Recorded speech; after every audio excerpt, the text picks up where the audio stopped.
The story of Ford and its electric vehicle ambitions is one of grand promises, harsh realities, and now a dramatic recalibration. Over the past several years, the company has poured billions into electrification. It unveiled bold models like the Mustang Mach-E, the F-150 Lightning, and announced ambitious battery plant projects across North America. The message was clear. Ford was preparing to carve out a leading role in the next great automotive revolution. Yet the results have been sobering. Instead of profits, the electric division has produced staggering losses, sometimes running into billions of dollars per year.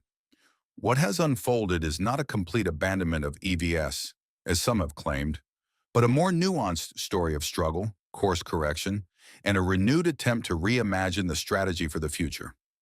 Ford's EV division, known internally as Model E, has been losing money at a pace that shocked even some longtime industry analysts. The costs of developing new platforms, standing up battery factories, and reconfiguring assembly plants combined with sluggish demand growth have left Ford deeply in the red.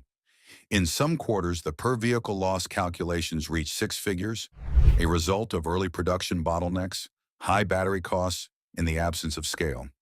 Despite this, Ford as a whole has remained profitable thanks to its traditional business lines. Gasoline trucks, SUVs, and vans, particularly the ever-popular F-Series, continue to be the backbone of the company's financial stability. It is these vehicles, not EVs, that are keeping Ford in the black. This tension has forced Ford's leadership to reconsider its approach. For months, speculation swirled about whether CEO Jim Farley would simply pull the plug on EV ambitions. After all, rivals like General Motors have delayed or canceled their own electric projects, while Toyota has been doubling down on hybrids rather than going all in on battery electrics. Yet instead of a total retreat, Ford has chosen a more surgical response. The company has paused or canceled projects that were unlikely to succeed, including a large three-row electric SUV that would have been expensive to produce and difficult to sell profitably. It has delayed certain crossover projects that had uncertain demand. Production of the F-150 Lightning has been scaled back, with some shifts cut and temporary shutdowns used to balance output with sales. And battery plant investments have been slowed, with billions in planned expenditures trimmed or delayed. Still, this is not the end of Ford's electric experiment. Quite the opposite. The company is now placing its bets on a different approach: smaller, cheaper, more practical EVs that can actually compete on cost and appeal to the mass market. The boldest example of this pivot is Ford's plan for a compact electric pickup truck. Slated for 2027, this vehicle is being designed to launch at a starting price near $30,000. Built on a new platform that emphasizes simplicity, lightweight design, and manufacturing efficiency, it represents what Jim Farley has described as Ford's chance at a modern Model T moment. Just as the original Model T made cars affordable for average families in the early 20th century, this new electric truck is intended to make EVs attainable for ordinary households in the 21st. The importance of this strategy cannot be overstated. For years, the EV market has been dominated by high-end, expensive models aimed at wealthier buyers. This limited audience has left manufacturers struggling to reach profitability, as only a small fraction of the population can afford $50,000 or $60,000 cars.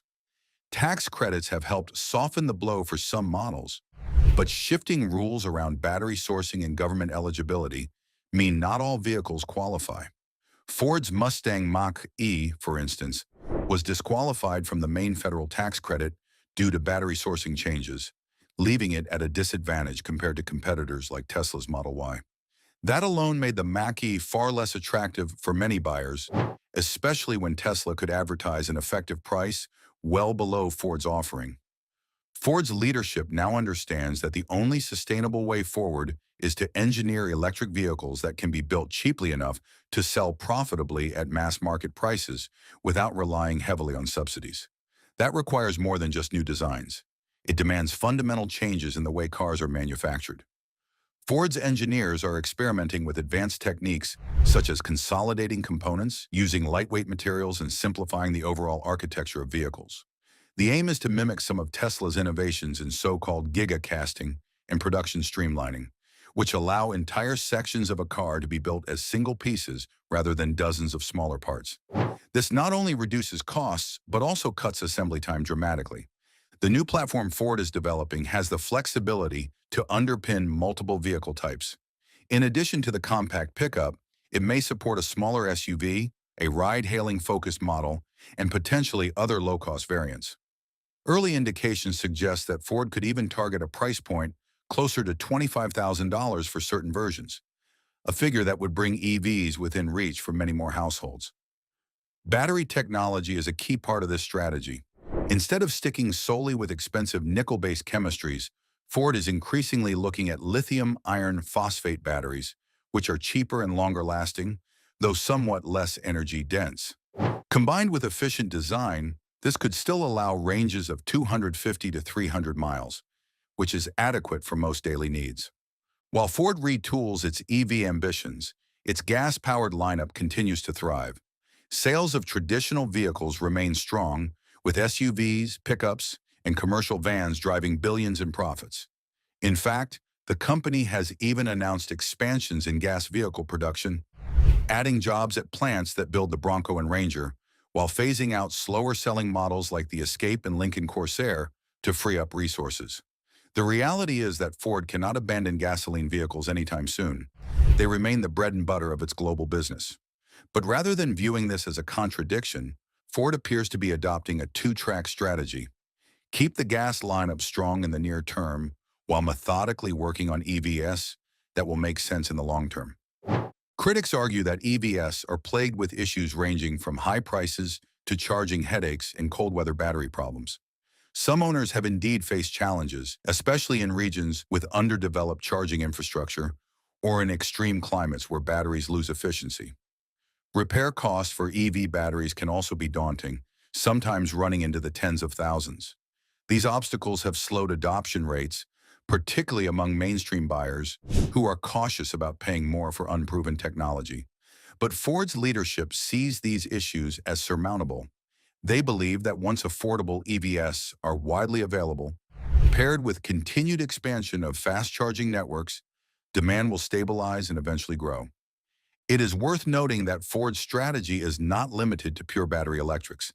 The company is also expanding its hybrid lineup, recognizing that hybrids can serve as a bridge technology for consumers not ready to jump straight into full EV ownership. Hybrid F-150s and SUVs have performed relatively well, offering fuel savings without the range anxiety or charging concerns of pure electrics. By broadening this portfolio, Ford hopes to appeal to a wider range of buyers and reduce its dependence on any single technology. Some dramatic claims have circulated suggesting that Ford is secretly planning a wholesale pivot back to gas cars, or even pursuing hydrogen vehicles in secret as a way to avoid electrification. These stories often mix small pieces of truth with a large dose of exaggeration. Ford is indeed exploring alternative fuels, including hydrogen, as part of longer-term research. But hydrogen remains a niche solution, with infrastructure and cost challenges that make it unlikely to replace mainstream EV development anytime soon. What is really happening is less conspiratorial. Ford is tightening its EV focus, cutting unprofitable projects, and shifting toward designs that actually stand a chance in the marketplace. For now, what's clear is that Ford is not abandoning electric vehicles.